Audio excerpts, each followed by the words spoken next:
নমস্কার, welcome to my channel. তোমরা সবাই কেমন আছো অবশ্যই কমেন্ট করে জানাও, আর নতুন হলে আমার চ্যানেলটা অবশ্যই সাবস্ক্রাইব করে যাও।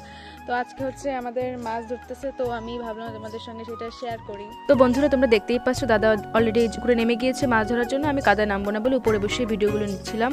এই দেখো কতগুলো মাছ, কত বড় বড় মাছ। দাদার কাছে ফোন দিয়েছিলাম ভিডিও করার জন্য, কারণ আমি কাদায় নামবো না। দেখো তোমরা, এখানে মিনার কাপ, পুঁটি আর রুই মাছ, অনেক মাছ রয়েছে। এই হচ্ছে আমাদের পুকুর। আমাদের পুকুরের চারিপাশটা সত্যি অনেক সুন্দর। এরপরে হচ্ছে বস্তায় রাখা হচ্ছে মাছগুলোকে নিয়ে যাওয়ার জন্য। এরপরে দেখো কত চিংড়ি মাছ, সেগুলো বিক্রির জন্য নিয়ে যাওয়া হবে। এই মাছগুলো এখন বাবা বাজারে বিক্রি করতে নিয়ে যাবে। আর এই দেখো আমাদের এখানে কত সরপুঁটি পাওয়া গেছে। তোমাদের ওখানে এই মাছগুলোকে কি বলো সবাই অবশ্যই কমেন্ট করে জানাবা। আর এইগুলো হচ্ছে আমাদের এখানে খৈল নামে পরিচিত। এগুলো হচ্ছে ছোট রয়েছে, তাই এগুলো অন্য পুকুরে এনে ছাড়া হলো, যাতে মাছগুলো আরো অনেক বড় হয় এবং পরে বিক্রি করতে পারে। এই ছিল আমার মিনি ব্লগ। তোমাদের কাছে কেমন লাগছে অবশ্যই কমেন্ট করে জানাবা। আর কমেন্ট করে অবশ্যই জানাবা যে কে কে আমার চ্যানেলটা সাবস্ক্রাইব করছো, তাহলে তোমাদের নামটা